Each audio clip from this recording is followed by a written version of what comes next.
Alex Ferguson beliau telah menulis satu surat kepada Eric Cantona.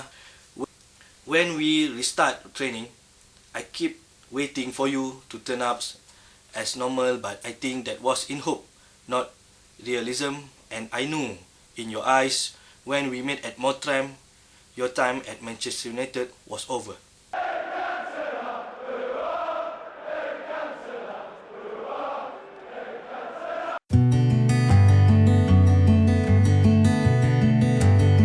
Ketika tahun 1997, waktu itu United baru saja menangi liga yang keempat selepas Alex Ferguson mengambil alih United. Antara cup pertama United ketika Alex Ferguson ialah pada 1991, iaitu FA Cup.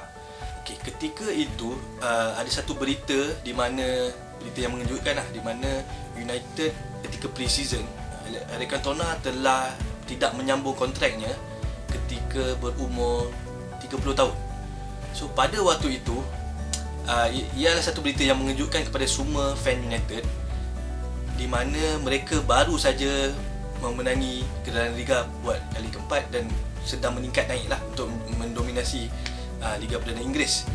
Alex Ferguson beliau telah menulis satu surat kepada Eric Cantona berkenaan dengan persaraan beliau. So saya nak bacakan di sini apakah isi surat tersebut. Surat ini telah ditulis pada 18 Ogos 1997, hanya selepas 5 tahun, iaitu satu penggal Eric Cantona berada di United.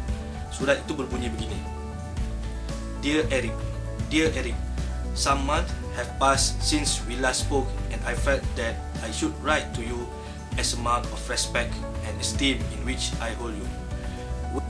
When we restart training, I keep waiting for you to turn up as normal, but I think that was in hope, not realism. And I knew in your eyes when we met at Mottram, your time at Manchester United was over. I still feel you should have taken both your fathers and my advice and taken a holiday before making such a major decision. One thing I would like you to remember is to remain active and fit. I'll always remember when I finished at 32 and I start management, I was more concerned about organizing training and the coaching of players that I forgot about my own fitness. And then when I realized about 6 years later what was happening, I started to train again to recapture my fitness, and it was murder. So you do need to keep your fitness. I am sure you have been keeping an eye on our results, and as you can see, we are doing quite well. As you know, we have signed Teddy Sheringham to replace you, but at the moment he is finding it difficult to find the space he got at Tottenham and is playing deep, so we have some adjusting to do. Players sometimes don't realize how difficult it is to play at our level, as every game is a cup final for our opponent, so I just hope he can do it for us. Our pre-season tour wasn't too bad. The Far East tour was better than expected, and our game against Inter Milan were very good. The Charity Shield wasn't a great performance, but we were better than Chelsea and deserved to win, even though it went to penalties. I still feel, as we discussed at the end of the season, that a top-class striker is what it is needed, and that is always going to be the problem at our club, as the financial restraint will always stop us getting the pass because of our wage structure. And it is such a pity, because when you are at the top, you should buy the best to stop the others getting to you. If I was younger, I suppose I would look at it differently, but from a personal point of view, I have not won the European Cup, and it does get to me at times.